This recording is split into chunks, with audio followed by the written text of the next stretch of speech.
السلام عليكم ورحمة الله وبركاته. أخباركم إيه؟ يا رب تكونوا بخير وفي أحسن حال وصحة وسعادة يا رب دايما.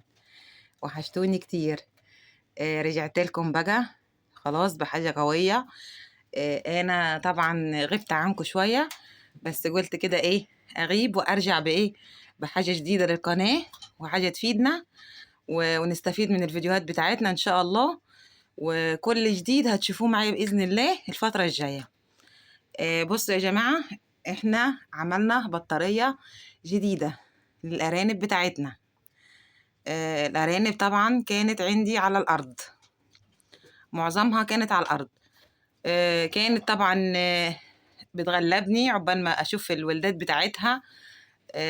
طبعا الأرانب من النوع اللي هي إيه ما بتقعدش في مكان عشان أمسكها وأجي أطلع وأبيع. كانت طبعا بتطلع روحي يعني. نزلنا كده عملنا بطارية من صنعنا، يعني ده البطارية دي احنا عاملينها احنا على ايدينا. بطارية الأرانب دي كبيرة على فكرة، مش صغيرة، كبيرة طول وعرض ما شاء الله، مش صغيرة. احنا اللي مصممينها على ايدينا ما شاء الله بأقل التكاليف. يعني يا جماعة مفيش حاجة ايه صعبة ولا حاجة مش مش هنقدر نعملها. لا، لو اتحدينا كده نفسنا هنقدر نعمل وهنشتغل. انا طبعا ايه حاطه الارانب بتاعتي برضو، حاطه منهم في الارض، وحاطه لسه هحكي لكم على التفاصيل دلوقتي بتاعتهم. هنمشي ازاي مع الارانب بتاعتنا. انا طبعا هنا حاطه سلالات، هنا في سلالات يعني وفي ابيض، في بلدي، بس البلدي برضو ايه امهات. يعني اللي حطاه في المكان هنا في البطاريه سلالات وامهات. ليه؟ لان الامهات انا هنا عامله كام بيت ولده، عامله 3 بيوت ولده. شايفين؟ بيت 2 1 جوه، يبقى 3 كده، 3 بيوت ولده. ولسه يا جماعه في مرحله جايه هعمل برضو بيوت ولده من فوق، هضاعف العدد يعني 3 تحت و3 فوق. تمام. وبرضو هي واسعه جدا ما شاء الله. شايفين مساحتها يعني ايه؟ الكاميرا كده مش عارفه موضحاها، هي لسه دور ارضي، ممكن انا سايبه لها المساحه ان انا ممكن اعملها دور تاني ودور تالت. سايبه لها المساحه كده، شايفين المساحه بتاعتها. هنا برضو ركن تاني، وممكن اعمل في الجنب ده لان هي كده يعتبر مقسومه. كده هوريكم كده حاجه.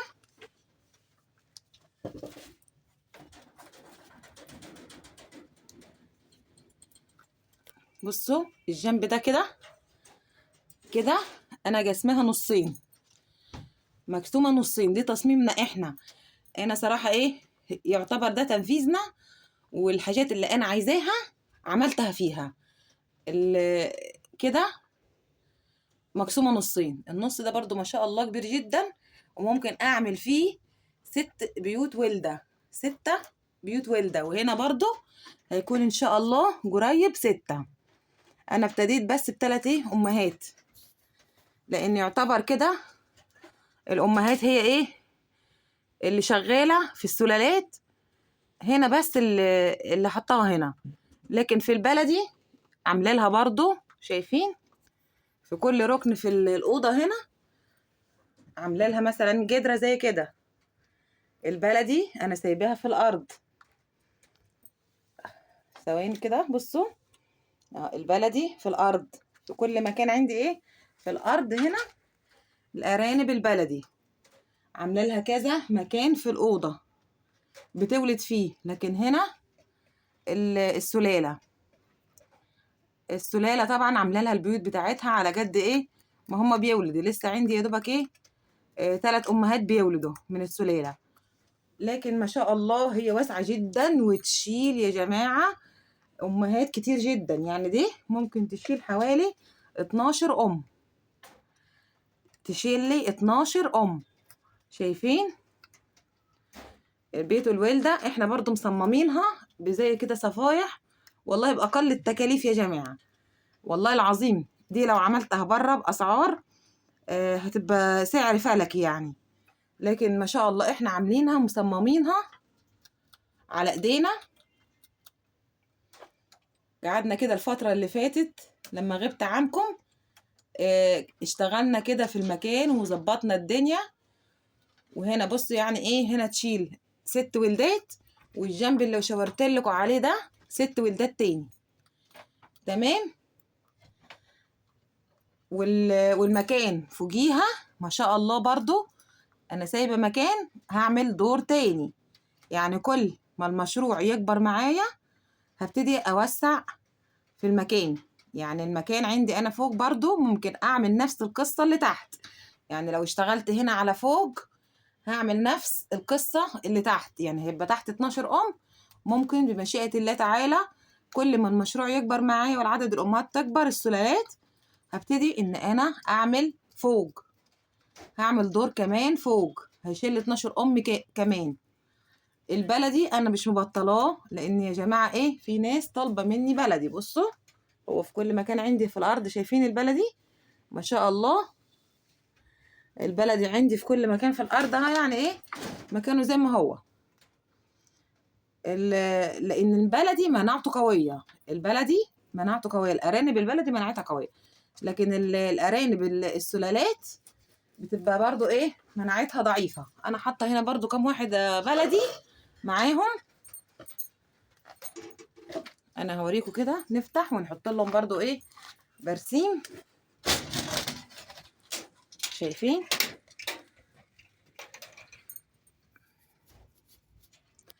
ما شاء الله. بس الاضاءه انا مش عارفه، لان هنا ايه الاضاءه برضو ايه ضعيفه. نحط لهم كده شويه ايه برسيم وتشوفوهم.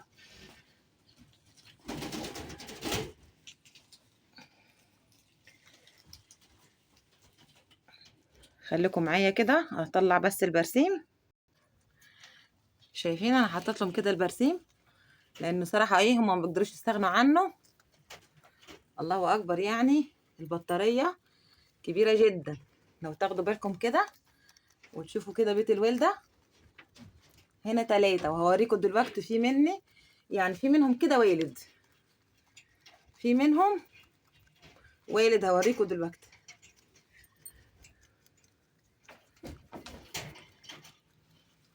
واللي في الارض شايفين البلدي ما شاء الله. اهم حاجه يا جماعه في ربايه الارانب تكون الاكل موجود عندهم، تكون الميه على طول نظيفه باستمرار، المكان نظيف. يبقى كده انا هضمن المشروع بتاع الارانب هينجح معايا. دي كلها كده كده ارانب بلدي.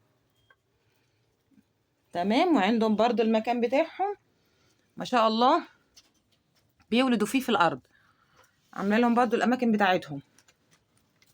تعالى اوريكم كده ايه بيت الولده. شوفوا باقل التكاليف، لكن ايه مش مكلفه معايا خالص.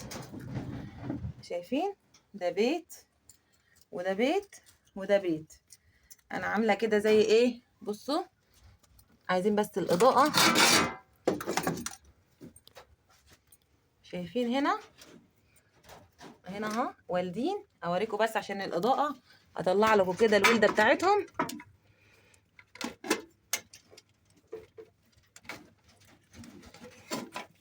ما شاء الله.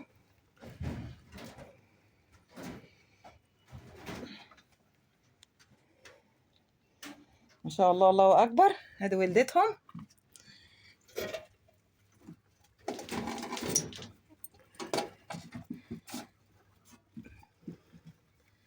ندخلهم كده مكانهم ونقفل عليهم.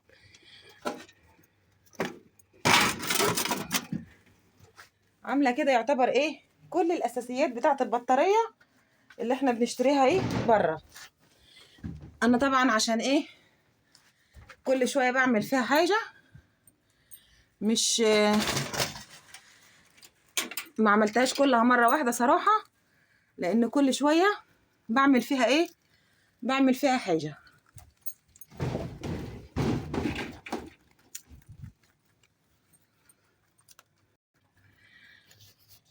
مش على طول ان انا ايه بشتغل فيها على طول وبعمل على طول.